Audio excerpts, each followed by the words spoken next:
Assalamualaikum warahmatullahi wabarakatuh. Selamat pagi semuanya. Selamat datang kembali di podcast MAPA, terdepan dalam produksi sumber belajar siswa SMA. Bersama saya, Nesya Ramadhani.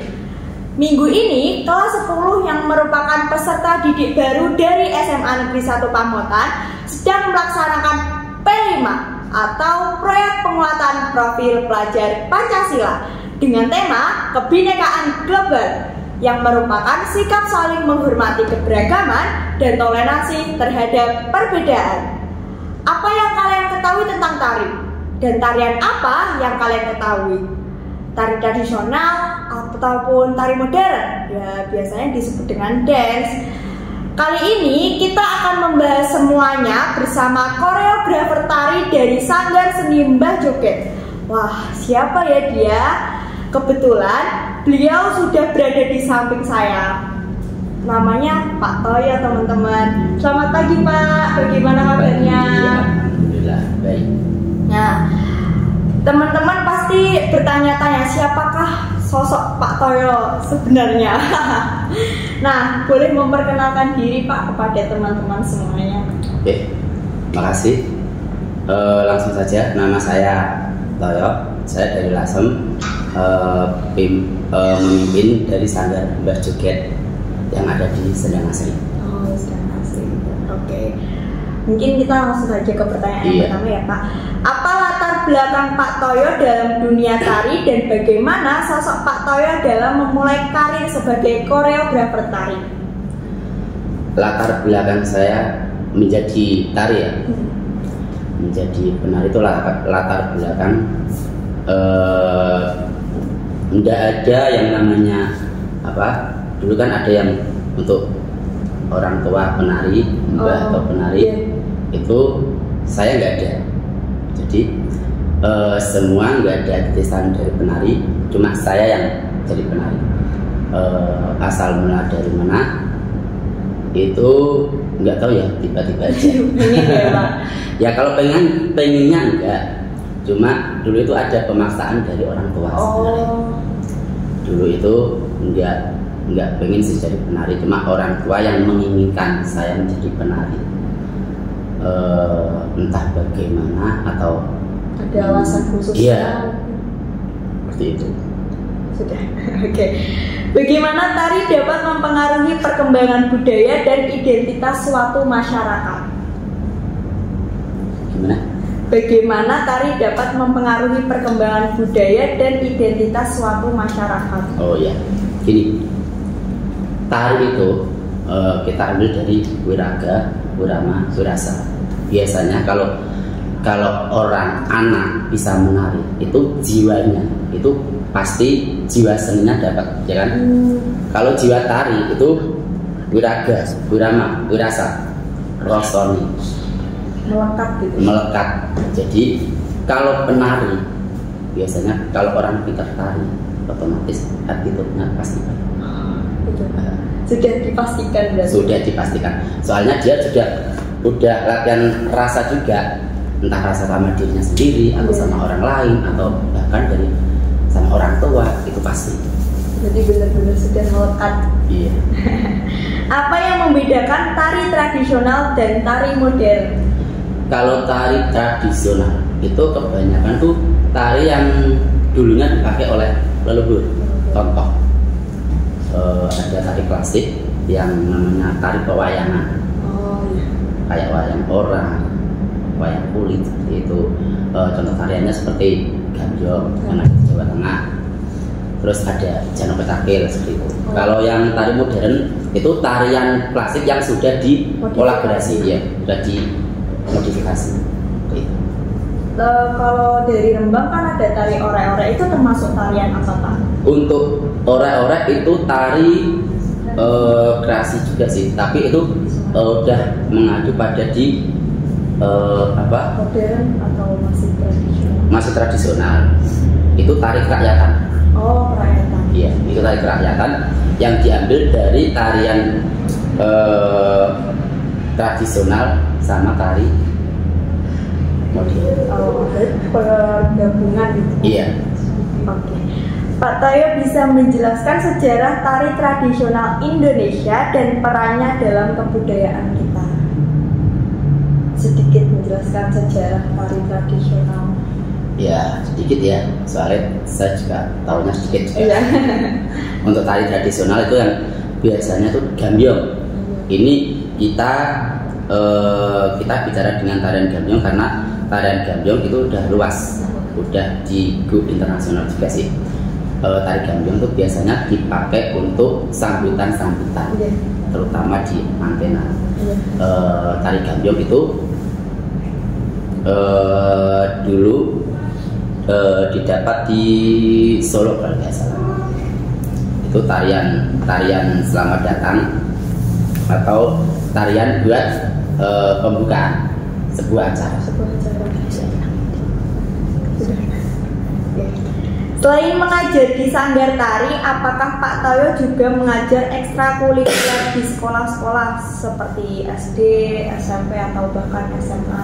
Ya, gini. Sebelum saya ekstra, awal mula saya ngajar di sebelum mempunyai sanggar. Ya, dulu pertama kali saya awalnya ekstra dari SD, SMP, TK, bahkan pernah di SLB juga. Setelah ekstra lah, nggak tahu kenapa lambat punya sanggar. Iya. Keren teman-teman. Oke, apa tantangan terbesar dalam mengajarkan tari kepada siswa-siswa dan bagaimana Pak Toyo menghadapinya?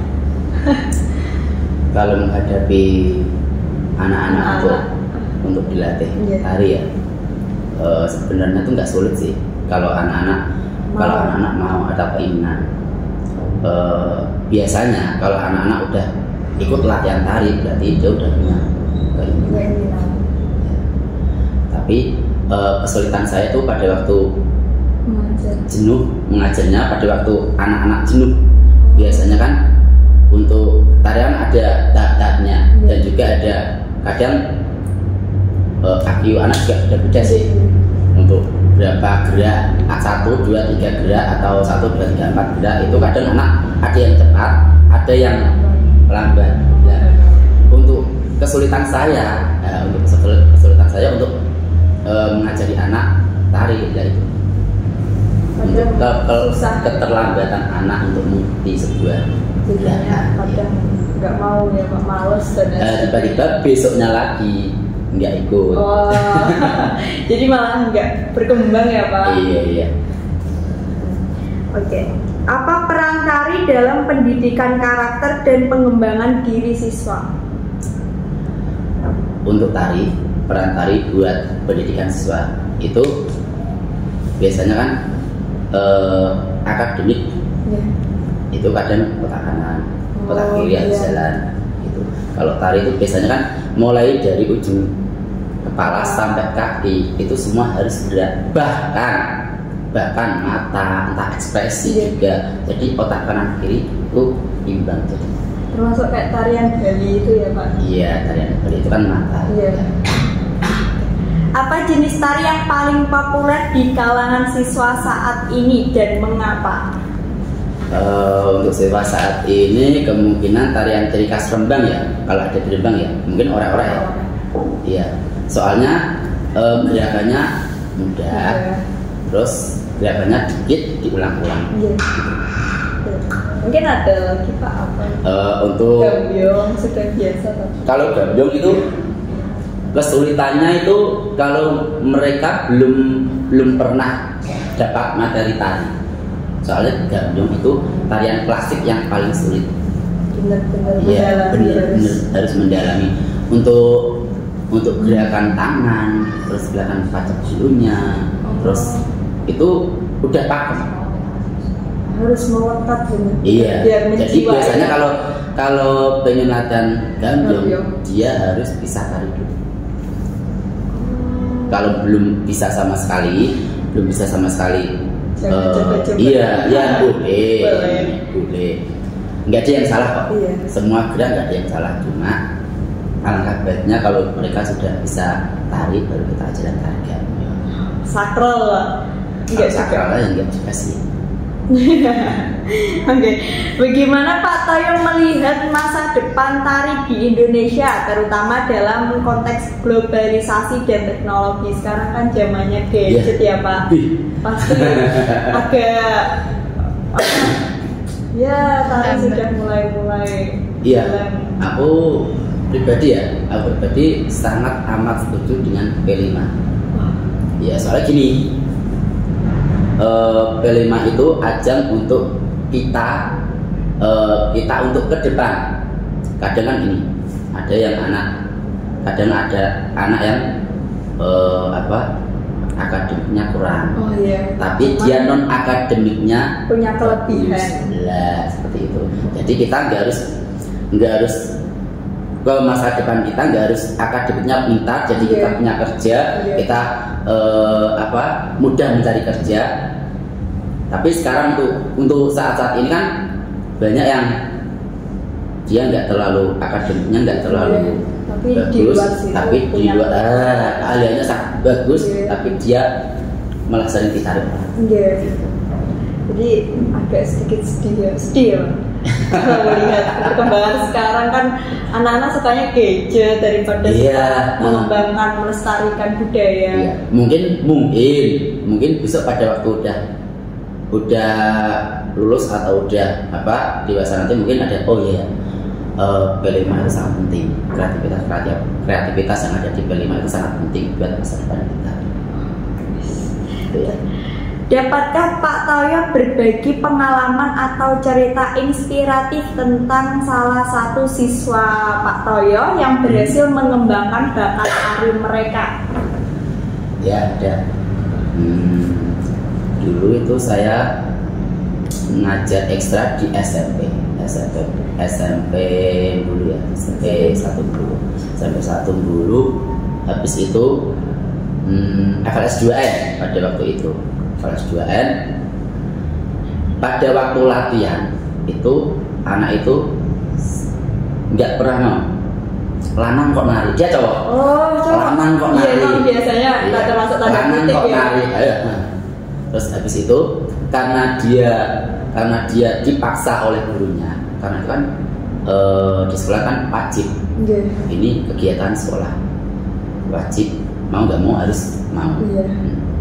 Habis itu latihan sekali 2 kali agak males pada waktu ya kita sebagai pelatih harus gimana caranya supaya kita harus menyamankan anak. Kita harus gimana caranya supaya anak itu bisa tertarik dengan karya-karya yang kita berikan ke mereka. Alhamdulillah bisa, akhirnya lomba dapat juara, masuk SMA juga masih nari juga. Sampai sekarang dia langsung lanjut di isi yang isi. Dan sekarang dia ya alhamdulillah jadi penarinya Rembang. Keren. Oke, ini untuk pertanyaan yang terakhir ya Bapak.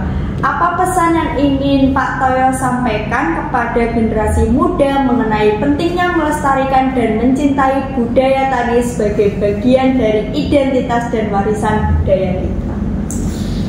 Ingat, budaya kita sangat mahal. Kalau tidak kita, siapa lagi yang mau menguri-nguri budaya Jawa? Ya kan? Jadi berusahalah untuk menguri-nguri, melestarikan, menjaga biar budaya kita tidak diambil orang lain. Apalagi sekarang sudah ada P5 mulai dari SD, SMP, SMA. Baik teman-teman, itu tadi pesan yang disampaikan oleh Pak Toyo kepada generasi muda untuk tetap melestarikan dan mencintai budaya tari. Tari bukan hanya seni, tetapi juga bahasa yang menyatukan dan menyampaikan kisah-kisah nenek moyang kita.